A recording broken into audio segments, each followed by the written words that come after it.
저는 가난한 철물점집 장녀로 태어났습니다.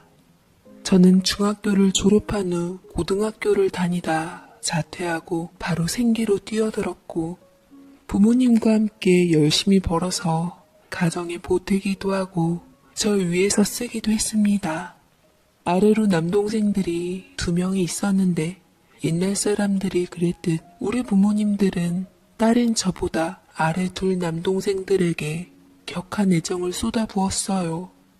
그러다 보니 자연스럽게 차별받고 자라기는 했지만 그래도 기특한 내 남동생들은 누나 소중함을 잘 알고 살았습니다. 미안해 누나. 우리가 나중에 공부 열심히 해서 성공하면 누나 고생한 거 다 갚아줄게. 용돈 고마워. 라며 남동생들 2명은 제게 용돈을 타갈 때마다 미안함에 어쩔 줄 몰랐고 저는 제가 힘들게 번 돈을 당연시 안 하고 고마움을 가지며 받아가는 동생들에게 도리어 고마웠습니다. 말 한마디에 천냥빚을 갚는다고 누나에게 한마디를 해도 말을 참 예쁘게 잘하는 철들은 동생들이었죠. 특히 3살 터울인 바로 아래 남동생이 있었는데 제가 모아놓은 돈을 풀어 22살 때 작게나마 포장마차 분식집을 차렸거든요. 그때 남동생과 친구들이 가끔씩 들려서 제가 만든 떡볶이며 김밥이며 맛나게 먹고 갔는데 동생 친구들이니 당연히 돈은 받지 않았습니다. 그런데 동생과 함께 몰려다니던 친구 한 녀석이 제게 관심을 가지기 시작하더라고요. 저도 눈치가 있었던지라 매번 울 때마다 제 눈을 피하며 쑥스러워해서 그저 부끄러움이 많은 녀석이려니 했는데 어느 순간 기회를 엿보았던지 제게 갑자기 다가와서는 편지와 작은 향수 하나를 선물로 내미는 것이 아니겠습니까? 저 이거 누나 쓰세요. 엄마가 좋아하는 향수인데 향기가 좋아서 누나 주려고 용돈 모아서 산 거예요. 누나가 기쁘게 받아주시면 좋을 것 같아요. 라며 녀석이 말하는데 누군가가 저를 위해서 준 선물은 난생 처음 받아본지라 정말 기뻤고 기분이 좋았습니다.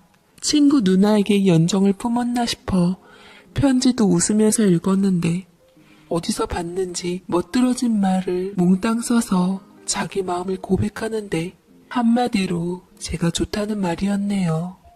저는 그 후부터 동생과 함께 오는 친구 녀석을 챙겨주며 반갑게 맞이했고 그렇다고 저보다 어린 고등학교 녀석을 이성적으로 보거나 한 건 절대로 아니었습니다. 동생 친구로서 순수하게 보았고 제 말 한마디나 행동 하나하나 의식하며 얼굴이 새빨개지는 녀석의 모습이 귀엽고 사랑스러워 예쁘게 보았더랬죠. 그리고 시간이 흘러서 동생 녀석들이 수능을 치르고 대학생이 되어 뿔뿔이 흩어졌는데 제 동생은 취업을 위해 전문대 물리치료학과를 가게 되었고 귀엽게 보았던 동생 친구 녀석은 곧잘 공부를 잘하는 녀석이라 서울에 있는 어디 대학교를 갔다고 했습니다. 한동안 몰려다니던 녀석들을 보는 것은 제가 잃어버렸던 학창시절에 대한 대리만족을 하는 것이었는데 막상 녀석들이 졸업하고 나서 찾아오질 않으니 허전하고 서운하기도 했죠. 헌데 대학교 여름방학 때쯤인가?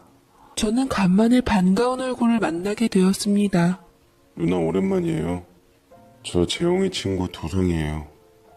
잘 지내셨죠? 어머, 너 진짜 도성이니? 반갑다 얘. 대학 좋은 데 들어갔다는 얘기는 들었는데 이제 대학생 티가 팍팍 나네?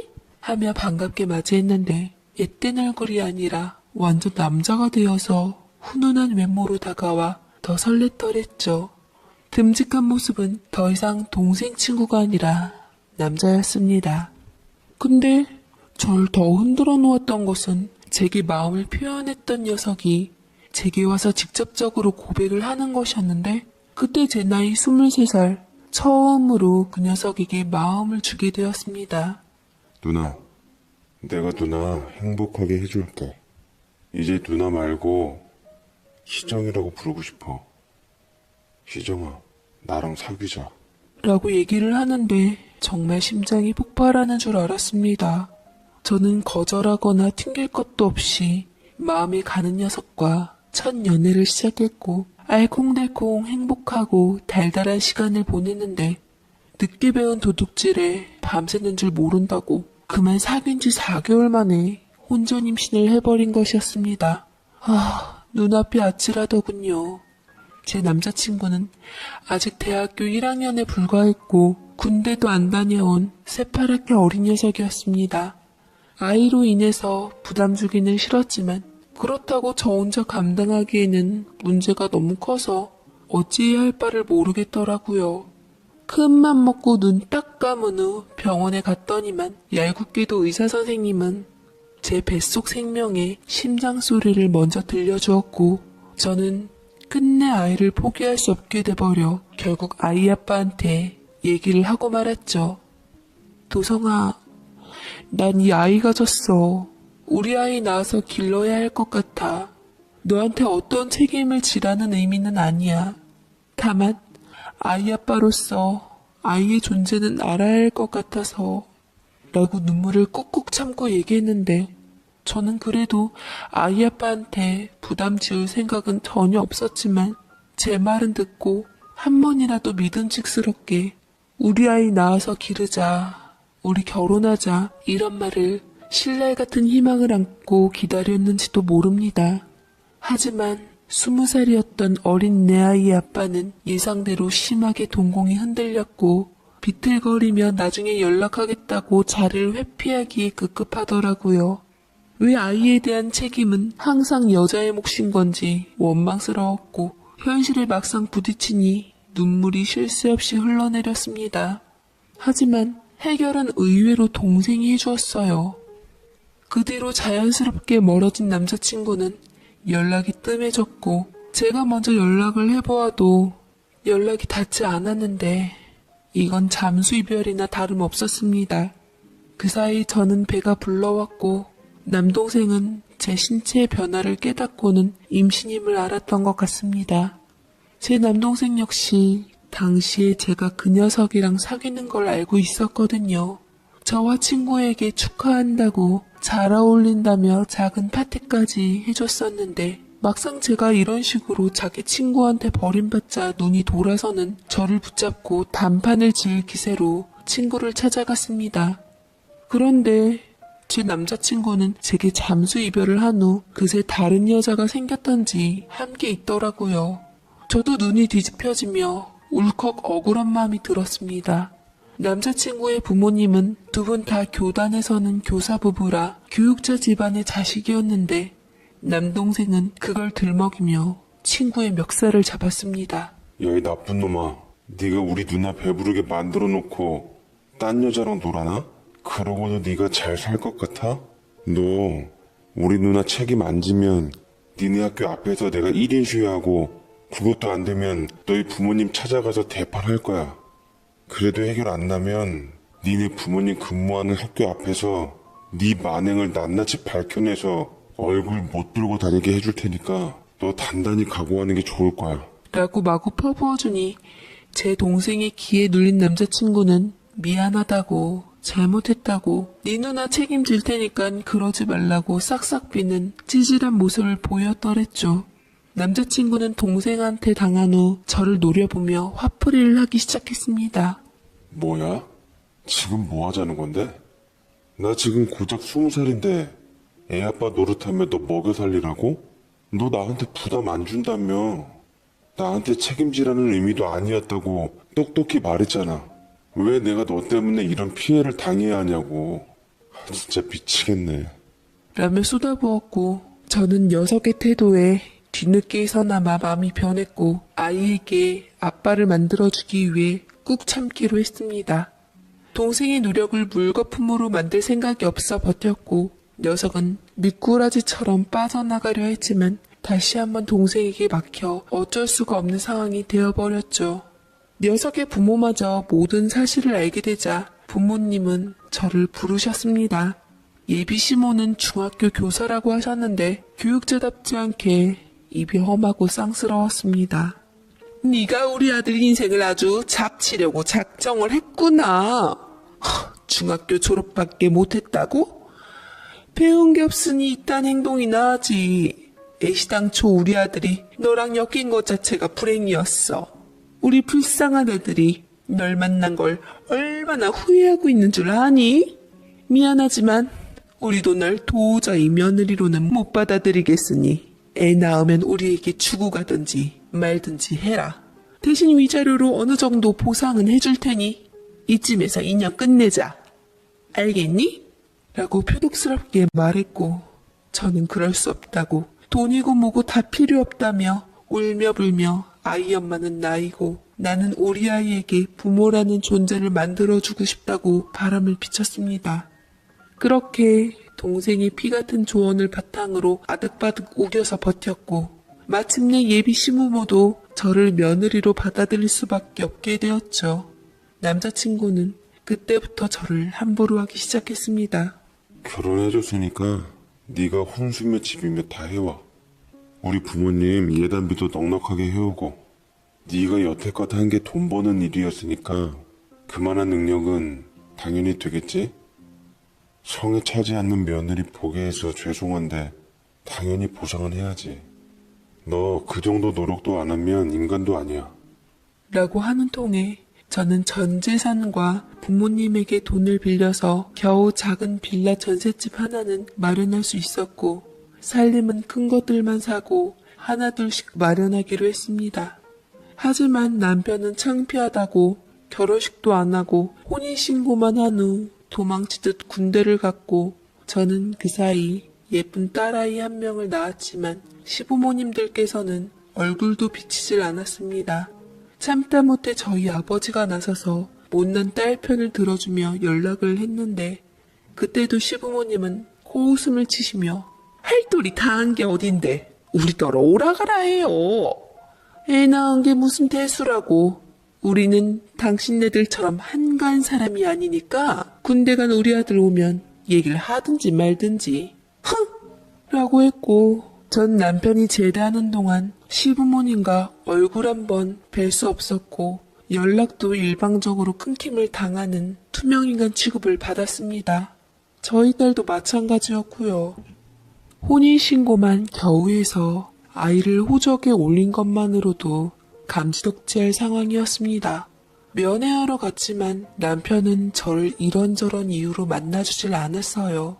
매번 갔지만 허탕을 쳐야만 했죠. 그래도 꿋꿋하게 딸과 함께 살았습니다. 시간은 손살같이 흘러 남편은 전역을 했고 저는 남편 저녁날 남편을 앞에서 기다리기로 했습니다.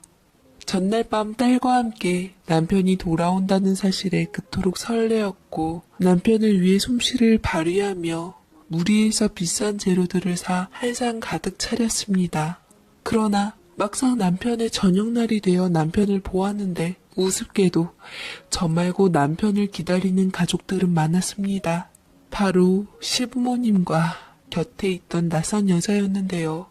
제가 딸과 함께 어정쩡하게 서자 시부모님과 남편은 안색이 흑빛으로 변하더라고요. 남편은 그런 저를 매몰차게 몰았습니다. 좀 가줄래? 나 여기 손님도 오셔서 부모님과 간만에 식사 좀 해야 할 것 같아. 라며 그 여자를 가리키곤 제 대답도 듣지 않은 채 일방적으로 부모님과 함께 가는데 저는 더 이상 딸 앞에서 투명인간 취급을 당하고 싶지 않아 남편을 다시 붙잡아 딸을 보였습니다. 보여? 여기 당신 딸이야. 우리 아이라고. 몇 번이나 우리 아이 보여주려고 찾아갔었는데 당신 늘 나를 피했잖아. 오늘 저녁했는데 우리랑 같이 있자. 응? 여보. 라고 매달렸지만 남편은 누구를 의식한 듯 저를 당장에 떼버리고는 혼인신고 해줬잖아. 그럼 된 거 아니야? 누나 마음대로 아이 낳고 결혼했으면 더 이상 나한테 그 이상 바라지 마. 사람 마음 무시하고 누나가 억지로 나 올감했으면 이런 건 예상하지 않았어? 당신이 바래서 나 집도 얻었고 가구도 다 마련했어. 예단도 최선을 다해 준비했고 당신이 시키는 대로 다 했는데 나한테 왜 그러는데. 저는 울먹임을 애써 넘기고 간절하게 남편을 붙잡았지만 남편의 맘은 한사코 돌려주질 않았습니다. 좋은 집 해놓으랬지. 누가 그런 구질구질한 집 해놓으랬어? 가오한설계 나더러 그딴 집에서 아등바등하게 살라고? 나 편한 우리 집에서 살 거야. 푹신하고 아늑한 내 방에서 우리 엄마가 해준 따순 밥 먹으면서 살 거라고. 내가 아직도 네가 만든 싸구려 떡볶이나 먹고 다닐 만큼 철없어 보이냐? 라고 저를 떨치고 가버리는데 끝까지 자기 딸은 한 번도 봐주질 않았습니다. 제가 찾아가도 문전박대를 했습니다. 제가 문을 두드리며 기다리다 간 후에는 시모는 나와서 항상 침을 뱉고 소금을 뿌렸습니다. 억지로 집 안으로 들어가 못 나가겠다고 울고불고 난리를 쳤지만 그 집 식구들에 의해 강압적으로 끌려 나온 것도 부지기수였죠. 게다가 남편은 그 와중에 다른 여자를 만나고 다니더라고요. 바로 저녁날 봤던 그 여자였습니다. 알고 보니 그 여자는 남편과 동갑으로 부모님 친구 딸인데다 명문여대를 다니고 있다고 하더라고요. 둘은 영어 유치원이랑 사립초등학교를 같이 다닌 동창 사이였는데 부모님들끼리도 잘 아는 사이라고 했습니다. 안 되겠다 싶어서 저는 그 여자를 찾아가서 남편을 만나지 말아달라고 알만한 사람이 왜 애 딸린 남의 남편이랑 놀아나냐고 했다가 되려 철퇴를 맞았습니다. 이보세요 아줌마. 중졸이시면 중졸에 어울리는 남자를 만나고 부모님께서 철물점 하시면 철물점에 어울리는 남자를 만나세요. 같은 급으로 끼리끼리 만나야 행복한 법이지 차이가 나면 행복하겠어요? 아줌마가 어떻게 애 갖고 흥정을 해보겠다는 것 같은데 너무 치졸하지 않아요? 이혼하고 싶지 않으면 이혼 안 해도 돼요. 그깟 허울뿐인 호적 갖고 살아봐요. 나는 꽃다운 나이에 부모님에게 인정받으며 우리 오빠랑 실컷 달달하게 연애할 테니까 라고 얘기를 해주어서 저는 그 앞에다 물을 끼얹고 물따기까지 사정없이 날리고 왔는데도 분해서 미칠 지경이었습니다. 그래서 그냥 애한테 아빠 성을 달아준 것으로 끝내고 남편이랑 이혼 절차를 밟게 되었어요. 허울뿐인 껍데기인 남편 따위 버틸 이유도 없었습니다. 양육권과 친권을 모두 가져왔고 다신 보지 않겠다는 각서와 함께 아이의 양육비를 일시불로 3천만 원 정도 받았어요. 이혼 확정이 된 날 시부모님과 내연녀는 쾌재를 부르며 남편의 곁에 기세등등하게 있더라고요. 진작에 혼인신고도 안 했으면 우리 엄마가 위자료 좀 더 얹어줬을걸. 둘 다 이게 뭐야? 뭐 덕분에 아주 인생 공부 제대로 했네. 다시는 지긋지긋한 악연으로 엮이지 않도록 해. 라며 가버렸고 저는 딸 하나 데리고 30이 되기도 전에 이혼녀 딱지를 붙이게 되었습니다. 독한만 먹고 살아야 했어요. 이대로 저들이 원하는 대로 무너질 수 없었습니다. 저는 신혼집으로 마련한 낡은 빌라에서 살며 양육비로 받은 3천만 원으로 다시 분식집을 개업했습니다. 기술도 없고 돈도 많이 없는 제가 할 수 있는 건 분식집이 전부더라고요. 떡볶이만 보면 전 남편이 떠올라 괴롭긴 했지만 그래도 떡볶이를 팔아서 우리 아이 미래를 위해 한 푼 두 푼 저금을 해나갔어요. 다행히 분식집은 장사가 잘 되는 편이었고 많은 돈을 누리고 살진 못했지만 그럭저럭 두 식구 먹고 살기 나쁘지 않았는데 어느 날 제게 기쁜 소식이 하나 찾아왔습니다. 제 인생을 바꿔줄 소식이었지요. 바로 살던 빌라가 재개발이 되고 그 자리에 큰 쇼핑센터가 들어온다는 소문에 부동산에서 연락이 온 것이었어요. 처음에는 어차피 팔아서 갈 곳도 없고에 그냥 버티려고 했는데 점차 버틸수록 가격은 천정부지로 치솟았고 저는 마침내 받을 수 있는 최고가의 빌라를 팔아 큰 돈을 벌게 되었습니다. 돈 버는 거 참 쉽더라고요. 운이 따르니 그동안 떡볶이 팔아서 아등바등 먹고 산 세월이 더 힘겹게 느껴졌습니다. 이참에 그걸로 저는 부동산을 돌아다니며 투자 가치 있는 땅을 보러 다녔고 천운이 따랐는지 제가 투자하는 부동산마다 가격이 올라서 저는 재테크에 큰 재미를 보게 되었지요. 이상하게 하도 살고 팔고 하니 부동산에 감이 오더라고요. 딱 보면 이곳이 오를 곳인지 아닌 곳인지 대출을 있는 대로 끌어와서 투자같이 감이 오는 곳을 샀고 부동산 수를 하나 둘씩 모아갔습니다. 새 가슴을 갖고 있는 부모 형제들이 그런 저를 위태위태하게 보며 너 그 부동산 세금은 다 어떻게 하며 유지는 어떻게 할 거야? 그러다 크게 잘못되는 거 아니냐? 자고로 쉽게 번 돈은 쉽게 나가는 법이다. 성실하게 일해서 피땀 흘려 벌어야 돈 귀한 줄도 아는 거야. 아빠가 그렇게 말하니까 여태껏 힘들게 철물점 하시면서 사신 거예요. 부동산은 파는 게 아니야. 모으는 거지. 잘 봐봐. 이것들이 나한테 다 큰 돈을 벌어다 줄 거예요. 엄마 아빠도 철물점 그만하고 내가 용돈 드릴 테니까 편히 살아요. 라고 말씀드렸지만 부모님들께서는 평생을 철물점을 업으로 삼고 사시던 분들이라 제 말에 현혹되지 않으시고 꿋꿋하게 한자리를 지키시며 가게를 운영하시더라고요. 그런데 그런 부모님들께도 위기가 찾아오고야 말았지요. 철물점 하는 것도 재개발이 되어서 한평생 하시던 가게를 떠나야 했던 거였어요. 권리금도 없이 나가야만 했던 부모님은 망연자실해했고 저는 이참에 부모님을 위한 가게를 차려드려 맘 편히 운영하도록 도와드리고 싶었습니다. 꼭 철물점 아니더라도 부모님께서는 워낙 일해서 번 돈만을 귀하게 여기시니 그런 여건을 딸로서 만들어드리고 싶었던 거죠. 그 사이 제 부동산은 열기를 타고 몇 배나 많은 수익을 벌어다 주었고 저는 이 기회에 부동산은 모으는 것이라는 제 철칙을 꺾기로 했습니다.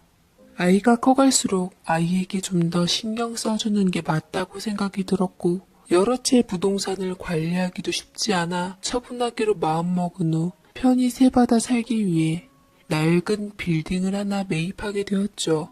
돈을 들여 건물을 새로 쫙 지었습니다. 새로 리모델링을 하니 나름 신축 건물인데다 유동인구가 많은 지역이라 계약 문의가 많이 이루어졌고 저는 그중 좋은 자리를 부모님께 드리며 원하는 업종을 하시라고 했습니다. 부모님은 눈을 동그랗게 뜨며 이게 정말 꿈인지 생신지 모를 얼굴로 이 건물의 주인이 저라는 것에 믿지 못하는 듯 놀라워했고 제가 돈을 벌고 성공하니 그제서야 성실하게 돈 버는 게 다가 아니라는 사실을 깨달으신 모양이었습니다. 이는 모두가 씁쓸해하는 진실이었죠. 결국 부모님은 그 자리에 아무것도 할 수가 없었습니다. 저는 제 딸아이에게 경제교육을 한 푼 두 푼 용돈 모으는 걸로 시작하지 않고 땅이나 주식 등을 사고 파는 것을 보여주며 경제관념을 익혀주었어요. 직접 아이를 데리고 다니면서 경험을 시키며 몸소 익히게 하는 게 제 교육 철학이었습니다. 아이는 초등학교에 다니면서 주식 투자를 하기 시작했고 수익도 낼 줄 아는 운도 좋고 영리한 아이로 자라고 있었어요. 그렇게 아이의 교육에 열을 올리던 어느 날 아주 생각지도 못한 재밌는 일이 벌어지기 시작했죠. 바로 제 건물의 부동산 업자와 함께 전문 영어회화 학원을 하고 싶다며 찾아온 여자가 있었는데 처음에는 저도 못 알아보고 그저 낯이 익다고만 생각했습니다. 그런데 그 곁에 있던 여전히 우악스러운 얼굴을 하며 고상을 떠는 옛 시모의 얼굴을 보고 그 여자가 누구인지 알게 되었습니다. 저는 급히 자리를 피했고 추후에 다시 계약 약속을 잡겠다는 말로 일단 빠져나왔습니다. 심장이 후들후들 되더라고요. 저한테 건방지게 충고한 내연녀와 소금 뿌린 시어머니와 만난 건 거진 10년 만이었습니다. 아무래도 둘이 붙어있는 걸 보니 전 남편이랑 결혼을 한 사이거나 결혼을 할 사이거나 둘 중 하나인 것 같더라고요. 그들은 제 건물이 마음에 들었던지 계약을 하러 밀어붙였고 저는 순간 잊고 있었던 10년 전 울분의 삶이 울컥 올라왔습니다. 제가 당한 수모와 정신적인 고통을 모두 되돌려주고 싶었죠. 그리고 저는 계약하기로 한 당일날 선글라스와 모자를 깊이 눌러쓰고 최대한 차림새는 화려하게 명품을 휘감고 나갔습니다. 역시나 그 여자를 비롯한 옛 시부모 그리고 보너스로 옛 남편까지 함께 자리에 있더라고요. 건물주는 간물주라더니만 제게 뻔뻔하기만 했던 그들은 제게 공손하게 대하며 깍듯하게 주인 대접을 해주었습니다. 여기 저희 학원 차리는데 제 퇴직금과 저희 와이프 퇴직금 그리고 양가 부모님께서 마련해 주신 모든 돈을 걸었습니다. 아무래도 저희가 워낙 스펙도 좋은데다 턱까지 좋으니 대박 조짐이 보이는데 오래오래 주인분과 인연이 닿았으면 합니다. 그래요. 저도 세입자분이 잘 되셔서 오래 계시면 좋죠. 아무쪼록 잘 사업을 이어나가셨으면 좋겠네요. 말을 들어보니 그 여자와 전 남편은 결혼을 한 것 같았고 학원에 전 재산을 투자할 만큼 사활을 건 것 같았습니다. 저는 그들과 계약을 마친 후 집에 와서 딸아이를 붙잡고 이상스럽게 하염없이 눈물을 흘리게 되었습니다. 이유는 모르겠어요. 바쁘고 정신없는 삶을 살아서 옛일을 기억할 새도 없었는데 새삼 그들의 행복한 모습을 보자니 부하가 치밀었던지 슬퍼서 가슴이 아릴 지경이었습니다. 저는 정신 똑바로 차리고 계약을 하자마자 그들은 학원 리모델링을 시작했고 인테리어에 돈을 많이 쓴 듯 화려한 분위기가 인상적이었습니다. 자기야, 세상에 이게 우리 학원이야? 너무 고급지다. 역시 우리 어머니 짱이야. 우리 돈 많이 벌어서 건물까지 사서 완벽한 우리 학원으로 만들어버리자. 그때 동안 파이팅이야. 그래, 우리 모든 걸 건 학원인데 꼭 성공할 거야. 거기다 우리 부모님까지 같이 오셔서 푸시를 해주시는데 이만한 든든한 자리가 어디 있겠어? 우리 꼭 성공하자. 라며 둘이 서로 의지하고 북돋아주는데 생각 같아서는 확 엎어버리고 싶었지만 일단은 참기로 했습니다. 어쨌든 건물주는 저였고 매우 유리한 위치에 있었으니까요. 그들은 리모델링을 하면서 원생 모짐에 힘을 쓰고 각 동네에다 학원 홍보를 위한 전단지에 만전을 기울였습니다. 그들이 입주한 날 학원 오픈식 날에 많은 이벤트들을 준비해서 학생들을 끌려고 노력했던 것 같은데 생각보다 쉽진 않았던 것 같더라고요. 전단지를 보니까 프로필을 화려하게 적어놓고 반값 학원비다, 친구 한 명을 데려오면 한 달 수강료 무료다 이런 식으로 광고했는데 고작 내세우는 게 교육의 질이 아니라 학원비 할인 이벤트라니 참 교육자답지 못하다 했습니다. 요새 학부모들 예전처럼 가격 할인에 눈 돌아가는 사람들이 생각보다 그리 많진 않잖아요. 아무래도 둘 사이에 아이는 아직 없구나 확신했네요. 그들은 철수를 배부르랴 싶어서 열심히 으쌰으쌰한 것 같았는데 비웃음이 절로 흘러나왔습니다. 저는 아이를 등록시킬 생각으로 학원문을 열었고 제가 건물주임을 알고 있는 그들은 인사를 하더라고요. 혹여나 제 아이를 자식이나 손주로 알아볼까 염려스러웠지만 제 딸을 피부치로 알아보는 사람은 다행인지 불행인지 없었습니다. 전 남편은 한 명의 수강이 아쉬웠는지 제 딸을 격하게 환영하며 제게 고맙다고 머리를 조아리더라고요. 누구신가 했더니 사장님 따님이셨군요. 세상에 이토록 똑똑하고 영특하게 보이는 아이가 있다니. 저희 학원에 맡겨주신 만큼 최선을 다해서 아이를 지도하겠습니다. 감사합니다. 갖은 사탕발림으로 제게 말을 하는데 예전에도 본인 딸한테 시선 한 번 안 주더니만 과히 지 딸을 못 알아보는 애비가 여기 있더라고요. 네, 그래서 제 딸은 옛 남편이 아빠인 줄도 모르고 선생님이라고 유독 따르며 그 남자는 그 와중에 핏줄의 정인지 저희 딸을 많이 예뻐하는 것 같아 보였습니다. 제 딸은 학원 가는 것을 참 좋아했고 선생님을 좋아하니 수업하는 것도 흥미가 있었나 봅니다. 영어 실력이 날로 향상되어 갔고 제 딸 덕분에 나름 홍보가 됐던지 자연스럽게 여러 명이 우르르 몰려가 학원에 등록하는 날도 있곤 했어요. 그 와중에도 늦자니 옛 남편은 제 딸을 유독 예뻐한다고 했습니다. 엄마, 선생님이 딸 간식이랑 우유랑 이런 거 다 사주셨다? 빵이랑 이런 것도 나만 3개씩이나 줬어. 라고 말하면서 선생님이 너무 좋다고 했습니다. 저는 아이가 이렇게 아빠랑 가까이서나마 볼 수 있는 게 싫지는 않았어요. 그걸 보고 등록시킨 이유도 있었고요.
저는 아빠가 좀 도리어 알아봐 주길 바랬습니다. 아빠랑 제법 닮은 구석이 많이 있는데도 정작 애아빠나 시부모님들께서는 잘 모르시는 것 같더라고요. 아무것도 모른 채 그저 예쁘다, 귀엽다, 정이 간다라는 말로 학부모인 제 정체도 모른 채 입을 털기 바빴습니다. 그러던 찰나 의외로 눈치를 챘던 건 그 여자였어요. 때로는 제3의 눈이 더 정확하다죠. 그 여자는 아이에게 이상한 질문으로 묻곤 했다고 합니다. 유영아, 너 혹시 아빠 이름이 뭐니? 아빠 언제 하늘나라 가셨어? 너 엄마 이름은 뭐야? 엄마나 아빠에 대해서 선생님께 얘기 좀 해줄래? 이런 질문들을 애한테 했다고 했는데 저는 아이에 대해 행여나 나쁜 사람들에게 위험에 처할까봐 사전 교육을 확실하게 시켰기에 별다른 말은 안 했던 것 같습니다. 영리한 제 딸은 집에 와서 선생님이 그랬다고 얘기를 하더라고요. 우습기만 했죠. 그런데 선생님의 태도가 또 어린 학생들 사이에 퍼진 모양이었습니다. 학생들 사이에서도 우리 아이를 특별히 예뻐하고 신경 쓰고 차별받았다는 얘기가 나오고 이는 곧장 학부모님 귀에 들어갔죠. 그런 걸로 건의가 많이 들어왔던지 제 주위 엄마들한테도 학원에 대해 시끄러운 소리들이 끊이질 않았습니다.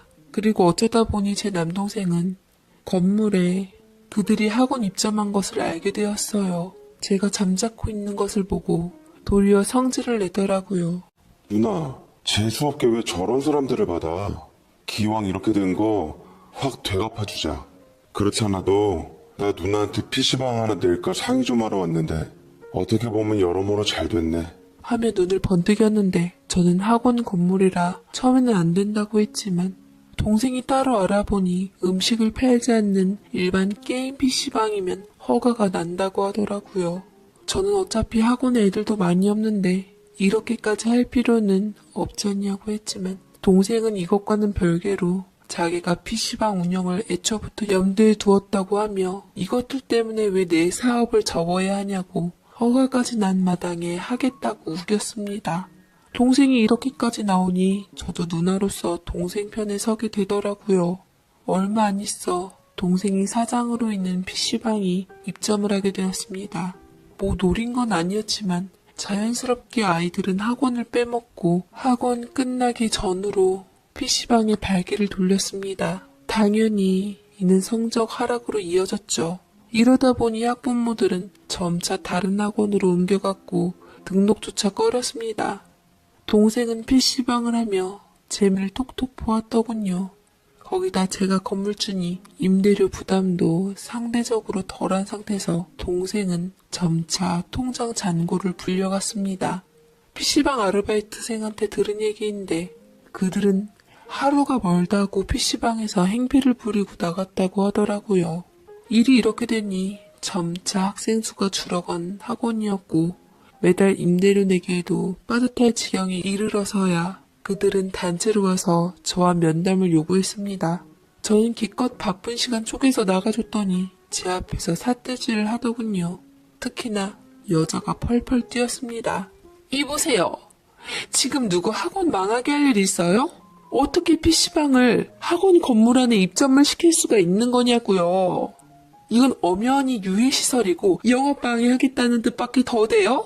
우리가 유영이한테 얼마나 잘했는데 어떻게 건물주가 돼서 이렇게 무책임한 행동을 합니까? 이렇게 되면 우리가 계속 이곳에서 학원을 할 수 있겠어요? 전 재산을 털어놓은 우리 학원이에요. 당장 PC방 내보내지 않으면 우리도 법적 절차 밟을 겁니다. 라고 전 남편이 덧붙였는데 그 얘기를 듣고서 저는 무척이나 실망감을 감출 수가 없었습니다. 제 딸아이에게 혹여나 핏줄의 정을 느끼고 애한테 잘해준 줄만 알았더니만 건물주의 딸이니까 제 딸 덕분에 다른 학생들이 학원에 많이 등록해서 이런 현실적인 이유로 아이에게 신경을 써줬던 것이었죠. 조금이나마 아이가 아빠 곁에서 있길 바라는 마음에 절 감췄던 거지만 더 이상 제 정체를 감출 필요가 없다고 생각했습니다. 그리고 저는 선글라스를 벗으며 그들을 힘껏 노려보았죠. 그들은 저를 보더니 설마 하며 까무러치기에 이르렀습니다. 당신이 왜 이 자리에 있어? 설마 당신이 이 건물주라고? 무슨 돈으로 이 건물을 샀어? 돈 많은 남자라도 하나 물은 거야? 저는 옛 남편을 노려보면서 얼굴에다 물을 붓고는 10년 전 내연녀한테 그랬듯 똑같이 물사대기를 날려주었습니다. 형편없는 그 사람을 보자니 다시금 피가 거꾸로 솟더라고요. 넌 지금 내가 어떻게 건물주가 되었는지밖에 안 보이지? 우리 유영이가 내 딸이고 당신 딸인 건 하나도 보이질 않는 거야? 내가 우리 유영이한테 아빠 없이 자라게 한 게 너무 미안해서 꾹 눌러 참고 당신 곁에 이렇게라도 있게 하려고 했는데 근데 이렇게 끝까지 형편없이 일관된 모습을 보여주니 참 고맙다 라고 일어서려고 하자 옛 시부모들은 언제 그랬냐는 듯 얼굴을 싹 바꾸더니 저를 간절히 붙잡았습니다. 철저히 방관자였던 시아버지가 나서며 첫 온을 뜨더라고요. 네 딸 유영이, 아니 우리 손주 유영이 잘 봤다. 네가 어떻게 성공했는지는 모르겠지만 이렇게 훌륭한 건물을 소유했다니 정말 대단하구나. 네가 오죽했으면 무슨 심정으로 유영이를 우리 학원 학생으로 보냈을지 내 마음이 참 아프구나. 유영이는 앞으로 수업료 내지 말고 우리한테 보내거라. 우리 핏줄인 아이인데 우리가 책임지고 잘 가르쳐주마. 근데 네 맘이 허락한다면 혹시 임대료 좀 내려주면 안 되겠니? 내가 계약할 때부터 애들한테 말했던 건데 여기 임대료가 솔직히 딴 데보다 너무 비싸더구나. 요새 이런저런 일로 시끄러워서 아이들도 많이 빠졌는데 학원이 좀 살아날 때까지만 반 정도만 깎아주지 않으련? 우리 유영이 생각해서 예정으로 안 받으면 더 좋고 라고 하는데 시아버지의 기가 막힌 발언에 절 잡는 손을 단박에 떼버리고는 이 악물며 말했습니다. 예정이라뇨. 맨날 절 소금 뿌려 쫓아내기 바쁘셨던 분들이 예정을 쌓을 틈이나 있었나요? 보세요. 당신들이 그렇게 하찮게 보고 깔고 뭉개던 중졸 철물점집 딸이 이렇게 성공해서 건물주가 되었어요. 제가 어떻게 건물주가 되었는지 궁금하시죠? 운도 있었지만 시작은 바로 제 신혼집이었어요. 제가 부모님과 함께 그토록 힘들게 마련한 구질구질한 묵은 빌라가 재개발이 되어서 날개를 달아줘 부자가 된 거라고요. 만약 당신이 내 곁에서 우리 아이 아빠로서 내 남편으로 있어줬다면 이 건물주는 지금쯤 당신이 되어 있을 텐데 참 아쉽네요. 라며 돌아서자 그제서야 비굴한 옛 남편이 가소롭게도 저를 붙잡으며 두 손이 닳도록 싹싹 빌기 시작했습니다. 여보, 내가 다 잘못했어. 어쩐지 우리 유영이가 자꾸만 내 눈에 밟힌다 생각했는데 유영이가 내 딸일 줄은 전혀 몰랐어. 누나, 나 아직 법적으로 누나와 이혼한 그대로야. 결혼을 앞두고 있지만 이거 다 물리면 되고 호적 깨끗하다고. 만약 누나가 유영이를 봐서라도 나 다시 받아준다면 유영이 아빠로서 누나 남편으로서 최선을 다할게. 내가 누나를 얼마나 진심으로 사랑했는지 잘 알잖아. 유영이가 우리 사랑의 증거고. 부탁이야 누나. 나 다시 받아줘. 나 누나 남편으로서 최선을 다할게. 여태 못다한 것까지 더 잘할게. 그래 아가. 나도 이렇게 비마. 내가 소금 뿌리고 침 뱉은 거 잘못했다. 다 내 잘못이야. 우리 아들은 잘못 없어. 하지만 어떻게 보면 네가 신혼집으로 마련한 빌라도 다 우리 아들 위해서 마련한 거 아니냐. 그것도 다 우리 아들 복일 수 있는데 이제라도 못다한 인연 맺고 유영이와 한 가족으로 잘 살아보는 건 어떻겠니? 저는 멍청하게도 이 말이 속이 뻔히 보이는 거짓임을 알지만 그래도 내 딸을 위해서 흔들릴 수밖에 없었습니다.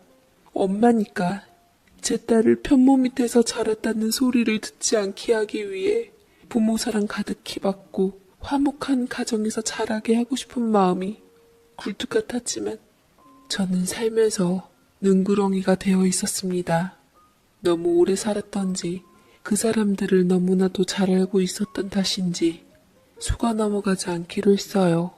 결국 그들을 뒤로하고 저는 나왔고 당분간 건물 관리는 제 친동생한테 대리인 자격으로 맡기기로 했어요.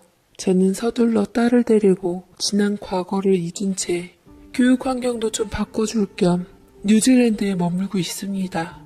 부디 모든 게 무사히 다 지나가길 바라며 비온 뒤 땅이 굳은 상태로 저희도 단단해져서 한국으로 돌아가 예전처럼 편안하게 살기를 바랍니다. 제 사연 읽어주셔서